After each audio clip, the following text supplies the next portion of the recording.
Okay, folks, thanks very much for coming today. Today we have Jason Kenney with Diane. Finley unfortunately couldn't make it, so we have in her place Kelly Leach. I'll remind everyone if you can all turn off your cell phones so we don't have any nasty interruptions. We'll begin with some statements and we'll go to questions. All right, thanks very much. Good afternoon.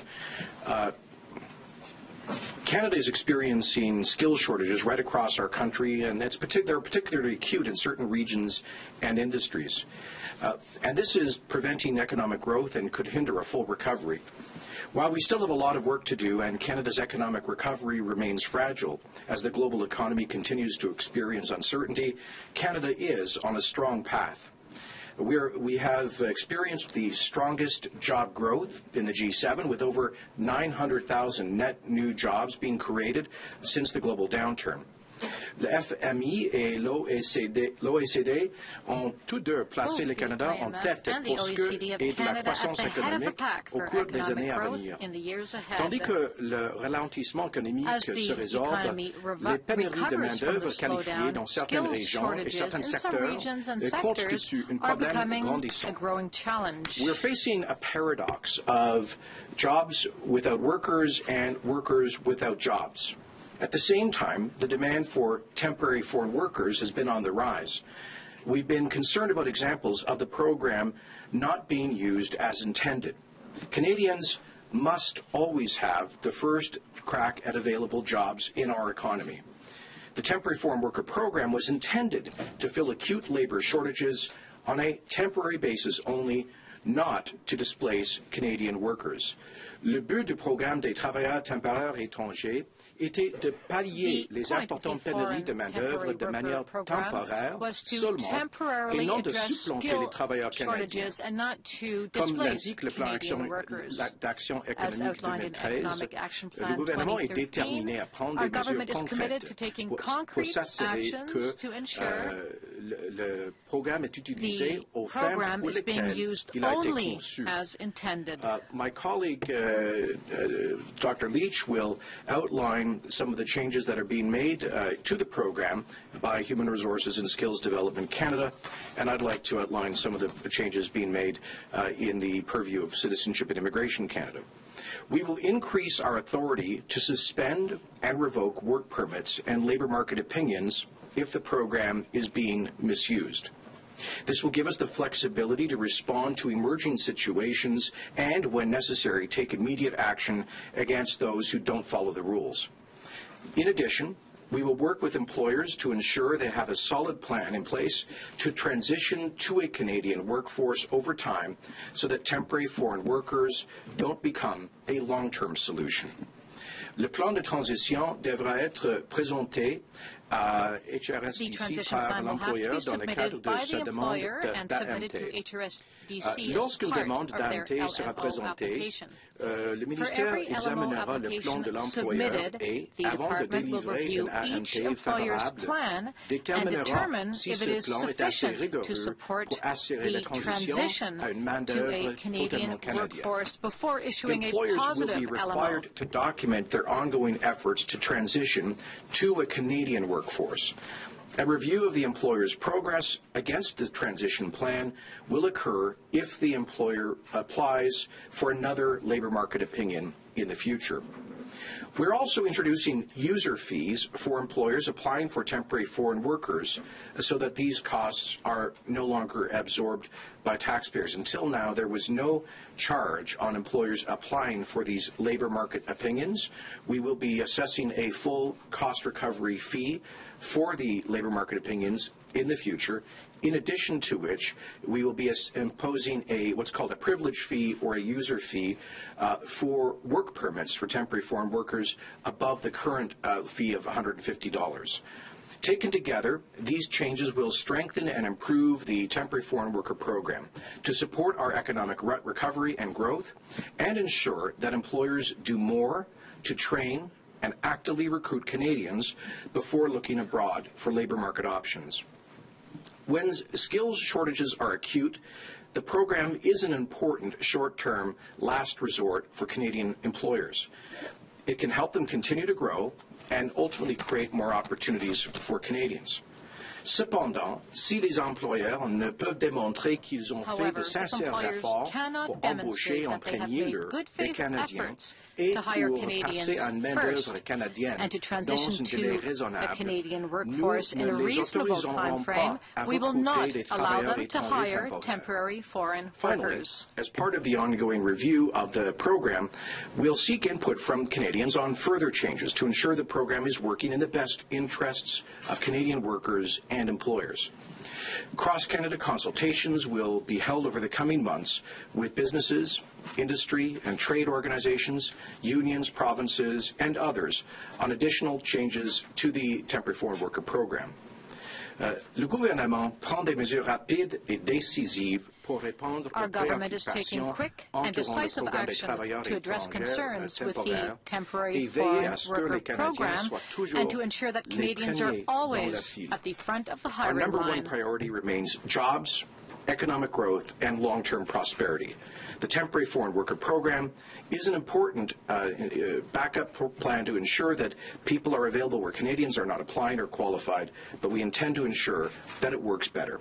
I'll now invite Dr. Leach to give an outline of some other changes that will be made. Thank you very much, Mr. Kenney, and good afternoon, everyone. Thank you for joining us.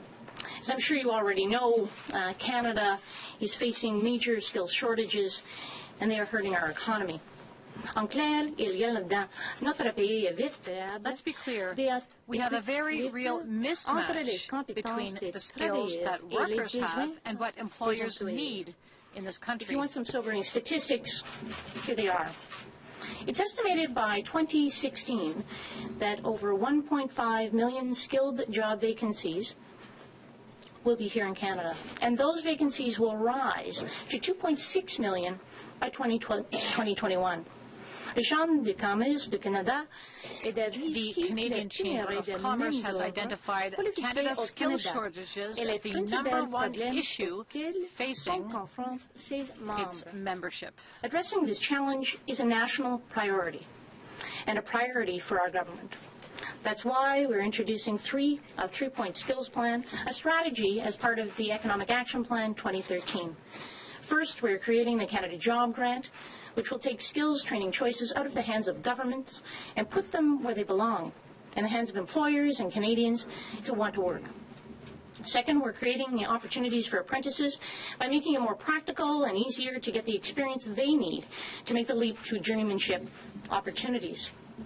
Third, we'll be providing support to underrepresented groups, including people with disabilities, youth, Aboriginal people, and newcomers, to help them find good jobs.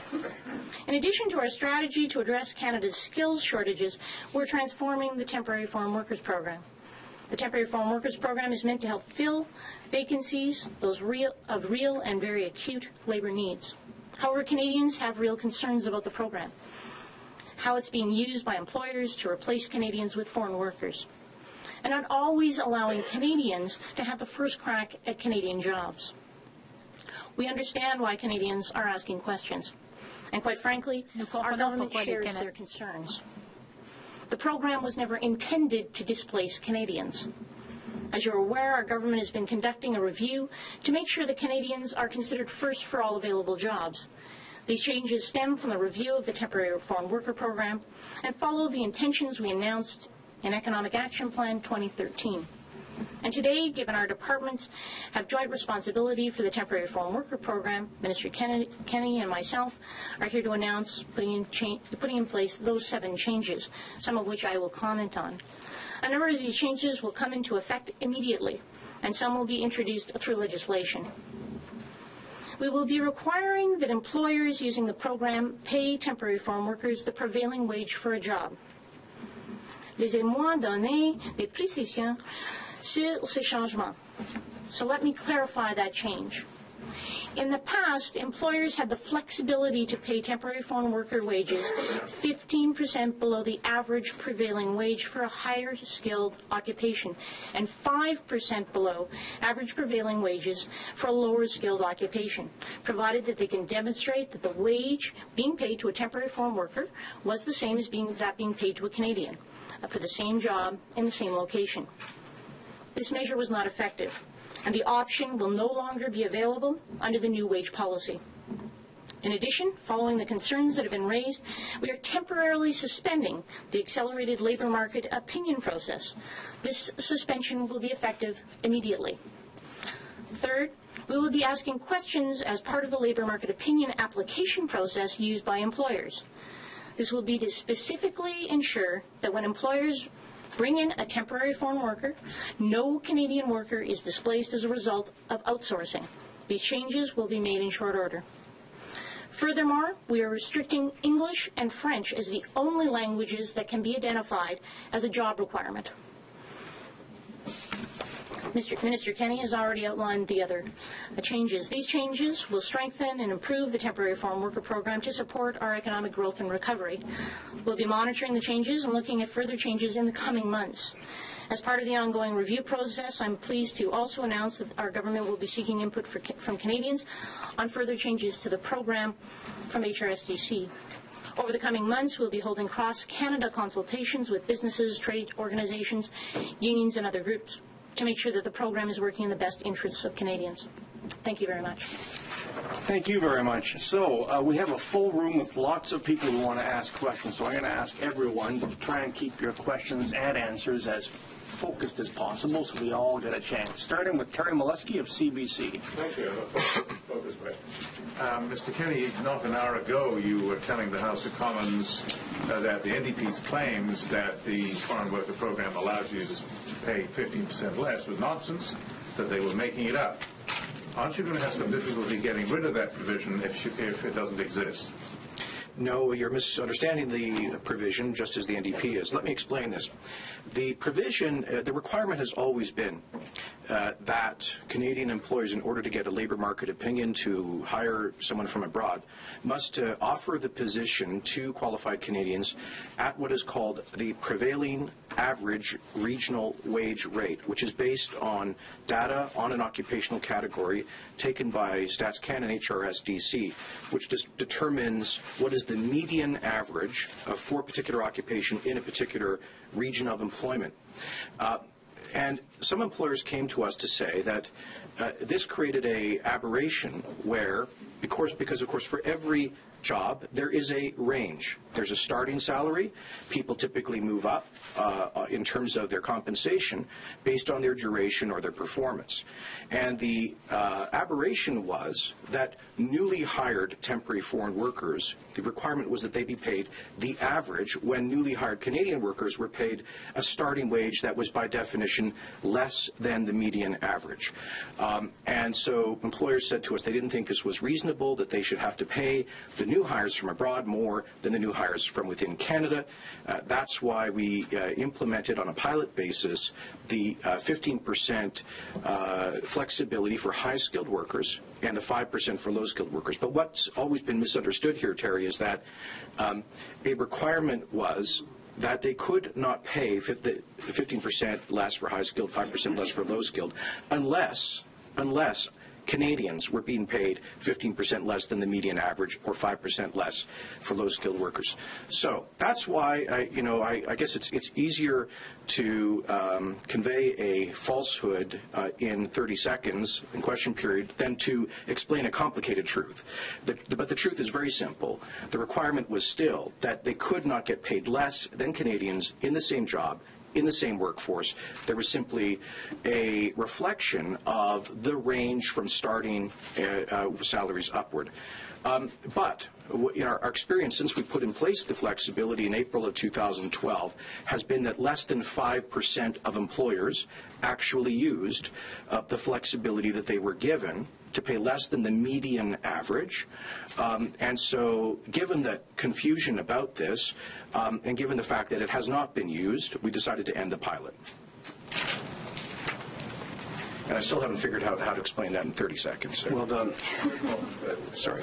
Althea Radish, Huffington Post. So are you, Mr. Kenney, Ms. Leach, are you essentially admitting that this was a communications fail? Because right now, I mean, what you're suggesting is you could also find yourself in a situation where a Canadian makes more money than the foreign temporary worker that they're standing next to, correct? Yeah, well, I would say that people have been confused about the flexibility rule. Frankly, the opposition parties, I think, knowingly misled people into believing that it was a permission to pay foreign workers less than Canadians, which was never permitted, never has been the rule, and never will be. But what we've learned, having done the pilot, is that, in fact, there was very limited demand for this flexibility. Fewer than 5% of employers who've hired temporary foreign workers in the last year actually were using the flexibility permitted. And one thing I want to say is that we want to ensure that employers are looking at and using wage and salary increases as their first option before they look abroad. And that's what the other changes here will do. They're going to be required to submit a plan to show us how they will train or hire Canadians as a long-term labor market source. So this is a broader, and we're also increasing, if you will, the transaction costs. Employers have always said, look, I've met with hundreds of employers on this program, as has Kelly Leach in the past few years. And over and again, they tell me they would rather hire Canadians. Obviously, in one of the reasons is because it's less expensive, and they have to go through the temporary foreign worker program. They have to pay recruitment costs, legal costs. They have to pay for travel costs. For low-skilled workers, they have to help find housing, often provide subsidized housing. They have to provide health care insurance until or unless they qualify for provincial health insurance and other costs. And so they say, look, it costs us thousands of dollars more to look for people from abroad than within Canada. But what we're doing here, to be clear, is actually increasing that transaction cost even further by imposing a cost recovery fee for labor market opinions and a privilege fee for work permits. And what we're trying to do, I'll be blunt about this, what we're trying to do is put more financial pressure on employers to look to and hire Canadians first. Okay, but just to go back to the question, does that mean, if I understand you correctly, that the temporary foreign worker could actually be paid more than the Canadian that he's working or she's working next to? You know, in any workplace, there's going to be a range of wages and salaries. And it's if someone is a new hire, starts at a starting wage, they're going to be paid less than the average. But we hope that this will have the effect of raising overall wages and salaries. Bill Curry, Globe and Mail. Minister, I'm sure you noticed when controversy around this program first started, after a few days it kind of expanded and became a debate about outsourcing in general. The broader issue got sucked into this. Some of the measures that you're announcing today specifically touch on outsourcing. So I was wondering if you could comment on that. Is the government concerned about the trend towards outsourcing as well? And also these companies that, like iGate and Tata, that seem to specialize on that, using perhaps inter-office transfers, that kind of thing, that have grown to specialize in outsourcing in Canada and the United States? Well, that will be the issue of outsourcing and its connection to people coming in on work permits will be part of our ongoing review. Let me say that I think intra-company transfers are in the vast majority of cases, completely normal part of international commerce. There are a lot of misconceptions about this program. For example, one of them is the fact that 4 of the top 5 source countries for the program are highly developed economies: the United States, France, the United Kingdom, and Australia. That doesn't conform to people's stereotype about this program. But typically, your intra-company transfer would be let's say a Canadian auto parts manufacturer that brings someone in from the U.S. who knows how to fix a particular piece of equipment, and he's the only guy in the company that does. He needs a work permit, and he needs it now in order to keep the factory running. Or it might be a Canadian law firm with operations in the U.S. that brings in one of the U.S. lawyers to work on a case for a few months. That's much more common in terms of intercompany transfers. So I think we have to be careful when we talk about outsourcing that much of the intercompany transfers are entirely conventional and they're reciprocal. We expect the United States to give work permits, let's say, to an executive of TD Bank who's going down to work at one of their subsidiaries in Chicago, just as they would expect a reciprocity, and that reciprocity is found in the many trade agreements we have. So the obligations we have for intercompany transfers are often hardwired into trade agreements. Some business I've heard from, they say they like the accelerated market opinion that you're getting rid of. And they said if you're going to charge fees, well, hopefully the process gets sped up because they're frustrated with the delays. So I assume they're going to react today and say it's going to look like more delays in this program. So what's your response to that? Well, yes, it is a paradox that we get from some interest groups constant pressure suggesting that the program is far too lax, and then from many, many employers and industry groups suggesting that the program is far too rigid. You know, we tried to respond to some of those concerns with the Accelerated Labor Market Opinion pilot to say that highly trusted employers who had used the program and complied fully with its requirements in the past would be able to get another LMO applications approved on an accelerated basis. But given, I think, the legitimate public concerns that the public rightly expects that their government will take every measure possible to ensure that Canadian jobs do not go to people from abroad if Canadians are prepared to take them. And that's why we're ending the Accelerated Labor Market Opinion pilot. I have no doubt that there will be a lot of employers very concerned about this.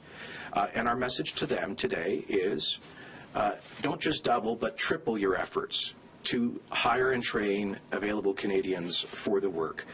So I regret that some Canadian employers are going to find this will affect their businesses, but we're sending them a message that I think Canadians want us to send. Do everything you can to find Canadians first. Randall Palmer, Reuters. Minister, I think most Canadians can understand the problems with the RBC fiasco and the HD mining fiasco, but the idea of hiring foreign workers to serve them coffee at Tim Hortons is a really strange one to me. Governor Carney said it shouldn't be used primarily for this program. Shouldn't be used primarily for that. We should let the wages go up. The Alberta Federation of Labor said the same thing. There's no shortage of labor in Alberta. He said we just raise the wages. So aren't you risk diverting resources towards a low-skilled, soft economy and problems like that? Well, okay, first of all, one of the misconceptions of the program is that it's predominantly about low-skilled workers, and that simply isn't the truth. In fact, only a relatively small portion of the people coming in on labor market opinions are coming into low-skilled occupations. The vast majority of positions are in mid to high-skilled range jobs. And as I mentioned, the people coming in from the top source countries like the U.S., France, the United Kingdom, Australia, and so forth, Germany and Japan are also in the top 10. They're not going to work at Tim Hortons. These are people, if you talk to the computer game production businesses in Montreal, they are absolutely desperate for accelerated access to people from countries like France and the United States with very specific skills, similarly to the animation industry in the lower mainland of British Columbia. So I think we need to understand that the program is, yes, there are about, I think, 30,000 of the 200,000 work permits issued last year to temporary foreign workers who were coming in to low-skilled occupations through the labor market opinion, in addition to the people coming into agricultural programs. But listen, if you're running a fast food enterprise in Fort McMurray, Alberta, or in Estevan, Saskatchewan,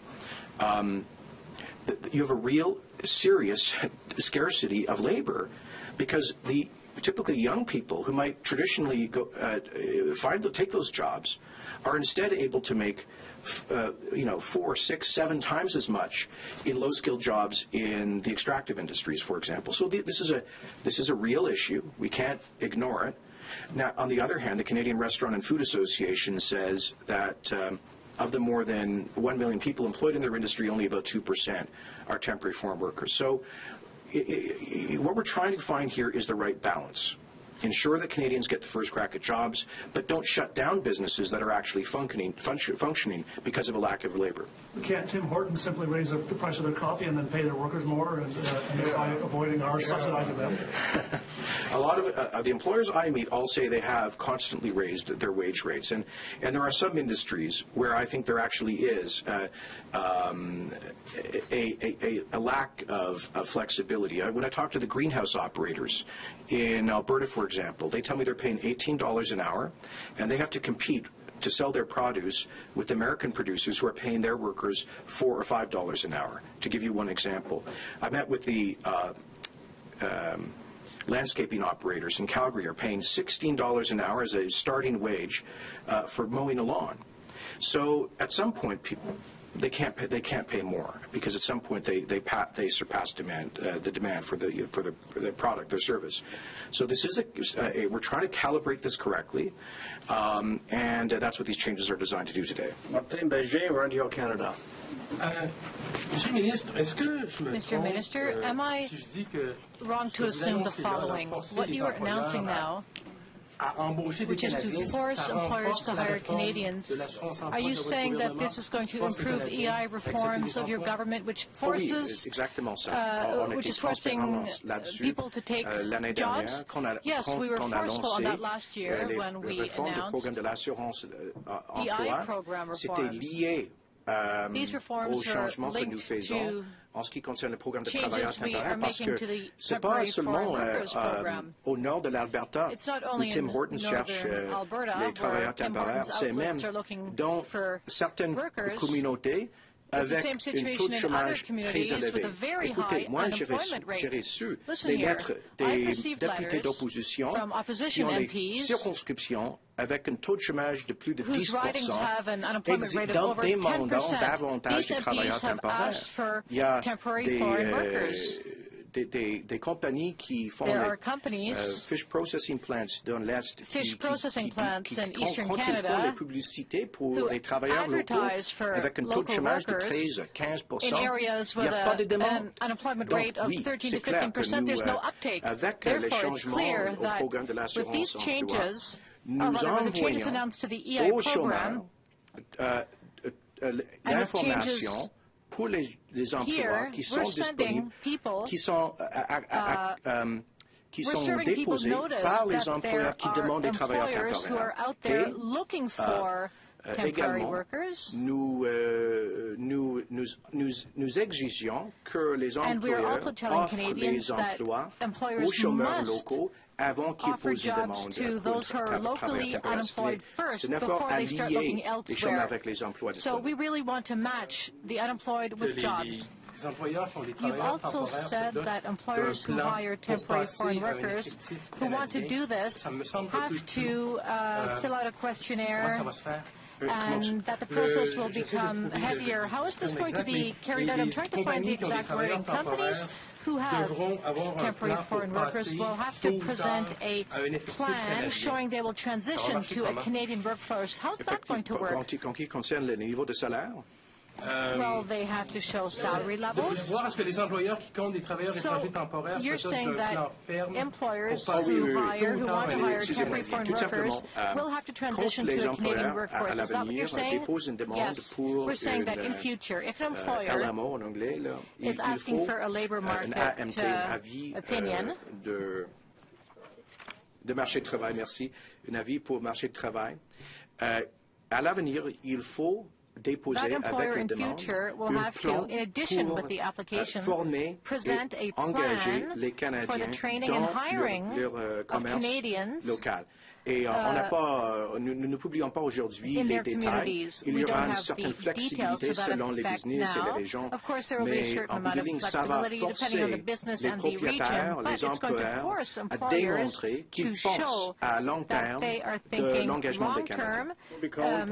and that they will hire Canadian workers. There's inevitably going to be critics who say, why are you introducing these reforms piecemeal, a little bit through the budget, a little bit through regulation, a little bit next fall after another round of consultations.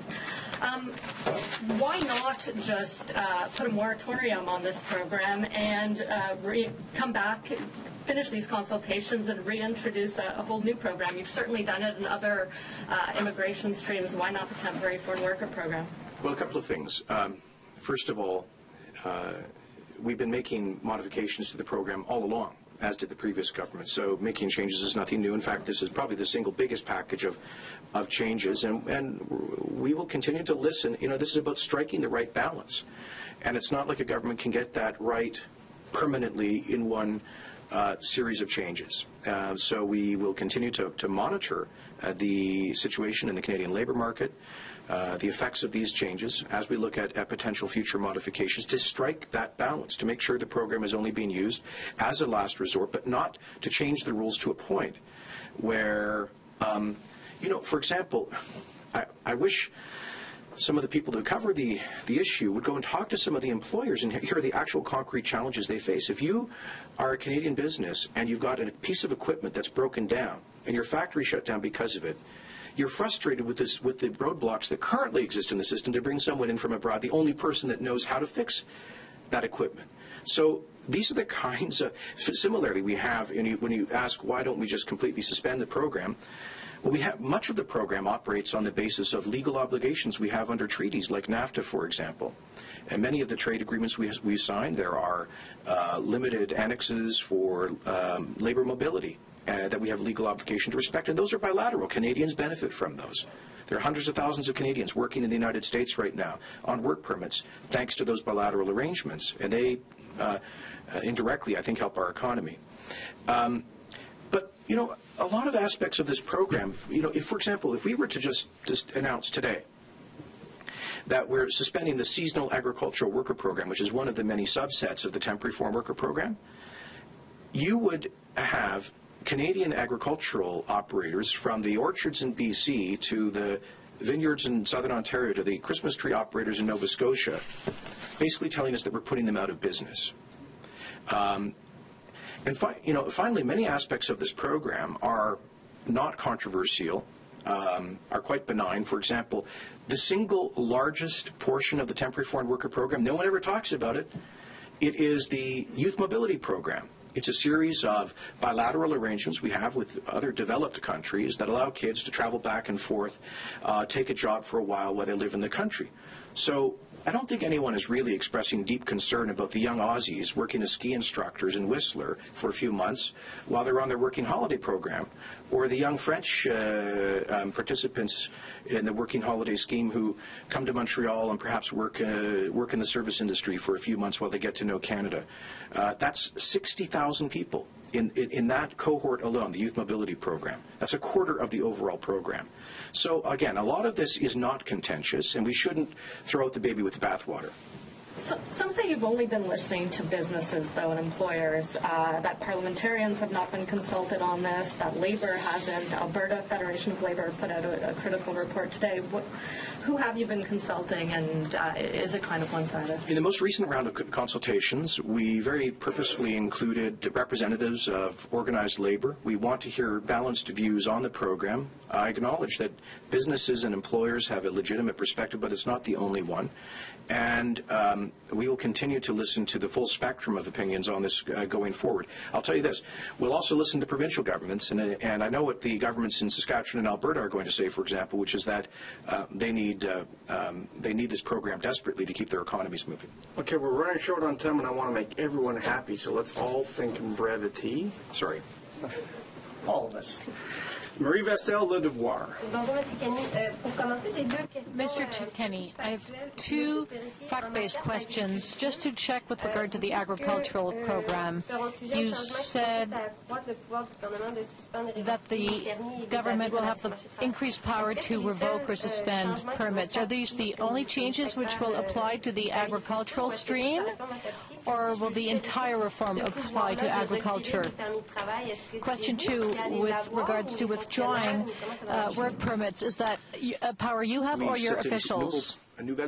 Yes, in fact, that is a new power which is included in the bill tabled today by Minister Flaherty. This power will give the immigration minister the power to revoke work permits. Indeed, but indeed it is a delegated power to visa officers because I personally don't make those decisions. Officials do so. So again, it's a delegated power. And yes, it will include agricultural workers. Therefore,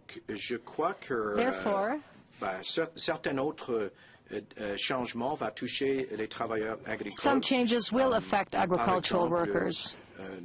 For instance, we want to see whether agricultural employers have a long-term plan to hire Canadians.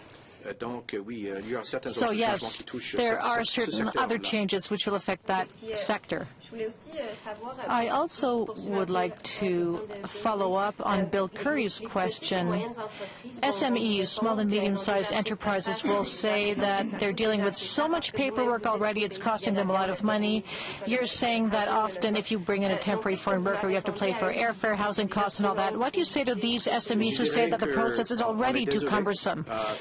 Well, I'll say, I'm sorry, but the message is clear to all businesses. You have to do more to train, to recruit Canadians, and if necessary, to pay more. I know it will be hard for some businesses, but at the end of the day, we want to be absolutely certain that all possible measures are being taken to hire Canadians. Michelle Zilli with iPolitics. Minister Kenney, you mentioned that that the review of the temporary foreign worker program is ongoing. How do you implement these changes and these reforms if the review is not completed yet? Well, put it this way, it's like many other government programs. It's something we always assess, we always monitor, and we're always willing to make changes. We don't want to be rigid about this and say we can only make changes once every several years. This is a very ambitious package. These are the largest package of changes to this program, I think, in probably at least a decade. We will monitor the impact of these changes. I can already predict what people are going to say. A lot of employers are going to say we're going too far, and a lot of labor groups will say we're not going far enough. But frankly, where we want to end up here is a balanced program that's a last resort for employers to putting more of an incentive on them to hire and train locally. And so if there are other changes that are necessary in the future, we're open to that. That's all I'm saying. And you outline the budget outlines an additional $42 million that will be pumped into the temporary resident program. Now, as you know, temporary foreign workers fall under that program, yes. And this money will be used to, you say, quote, enhance processing capacity with the temporary resident program. How much of this money will be directed towards temporary foreign workers? I'm just confused as to how this will affect that program. So we announced in the budget, as you mentioned, over 2 years, an additional $42 million for to deal with an expected increase in applications for temporary resident visas. This is mainly because of growing demand for tourism from emerging markets like China and Brazil, which is a good thing. Tourism industry has asked us to make sure we don't become uncompetitive in our visa processing times, and so that money will largely be consecrated to keeping up with growth in demand for tourist visas from China, India, and Brazil. But in addition to that change, we're announcing today that we will be implementing a so far undefined privilege fee, an extra user fee for work permits in the temporary foreign worker program, basically just as an extra cost to make to once again frankly disincentivize employers from going that route. John Edmondson, Globe and Mail. Dr. Leach, you talked about the Canada Job Grant. In the very few moments I had to look at the budget implementation bill, I couldn't find any reference to it. Should we assume that it will be coming in the fall bill? And then I have a supplementary. The Canada Job Grant, as you know, is sort of the signature item with respect to Economic Action Plan 2013, and will be embedded in BIA. My understanding is in BIA too. The issue with respect to labor shortages across the country and our need to train individuals goes hand in glove with what we're doing with these changes with the temporary foreign worker program.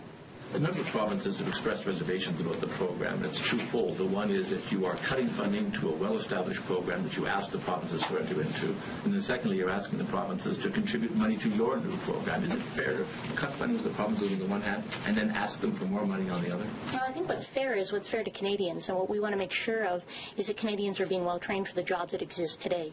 And what we're doing is taking out of the hands of government this responsibility and placing it in the hands of employers and those individuals that know where the jobs are so that Canadians can be employed today. So I think it's going to be an excellent program. It's definitely going to provide opportunities for training for Canadians for jobs that exist today and in the future. Ian Rabson, Winnipeg Free Press. Minister Kenney, I was speaking with a construction worker in Toronto today who was complaining that in that industry, an employer will advertise for a job, but they'll sort of create a position that doesn't actually exist, so there's not really an average wage that goes with it. And then they'll advertise for workers at a wage that's far lower than any Manitoban will actually want to work, and then after 3 months they'll say, we tried, we didn't get anybody, and then bring in foreign workers, even though there's unemployed workers in Manitoba who could fill that job. Will this program, or these changes address those kinds of concerns? Well, the way you've described that violates the rules as they currently exist. I mean, the employer, if the employer is inventing a job description for something that doesn't exist, or offering to pay less than the actual prevailing regional wage rate, then they can't get an LMO approved.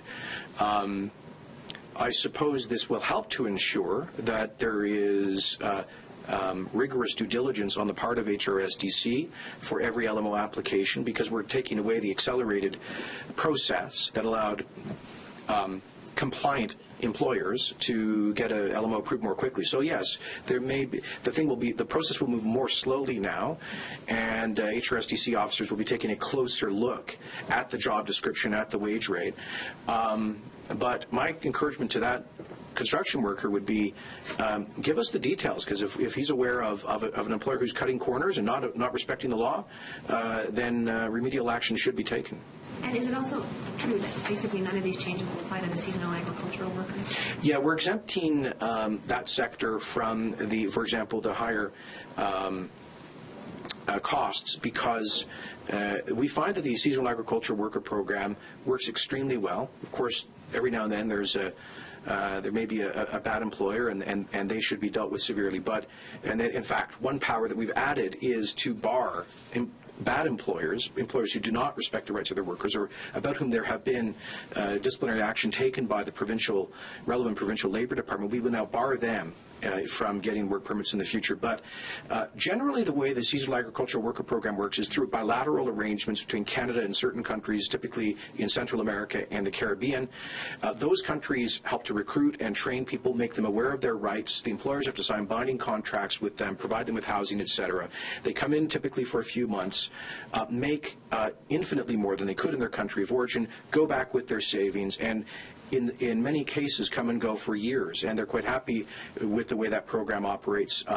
And the cost margin in agricultural production is very tight. So if we were to substantially increase the costs of participating in that program, we think we'd be putting a lot of Canadian ag producers out of business, and that would be against our economic interests. We only have time for one more question, and that's Paul McLeod of the Chronicle Herald. Mr. Kenney, let's just stay on the agriculture sector. These businesses, you know, the reason they go to temporary foreign workers is because they have trouble. Canadians do not want to do the job of picking apples from trees or whatever. So what kind of plan are you expecting for them to lay out about how to wean off of foreign workers when Canadians won't do the work? I'm sorry, I have to correct myself. I think I said they would have to do the plan, but they don't. That they will be exempted from that. And I'm sorry,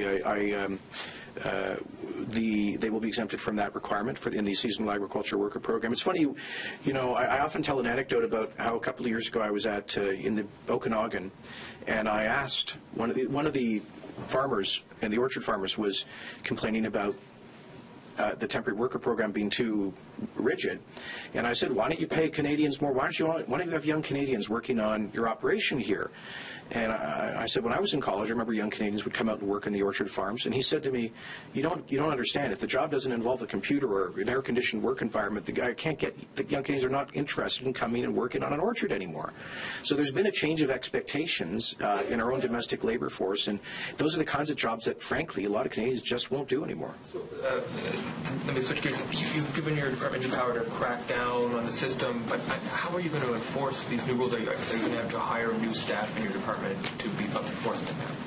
Well, I think largely that's a question for HRSDC. With respect to the seasonal agricultural worker program and the primary agricultural worker program, there's only one component of these 7 changes that will be enforced. But let's be clear, this program has been in place, the seasonal agricultural worker program, for years. And we know the Canadian producers do well by it, and there's very little need for us to enforce what's going on because there's such benefit to both Canadians as well as to those workers. So our focus will be on really where the concerns and challenges have been, not with the seasonal agricultural worker program. It works very well in my riding of Simcoe Grey. I know it works well across the country. On enforcement, if I could, I want to be clear about one thing.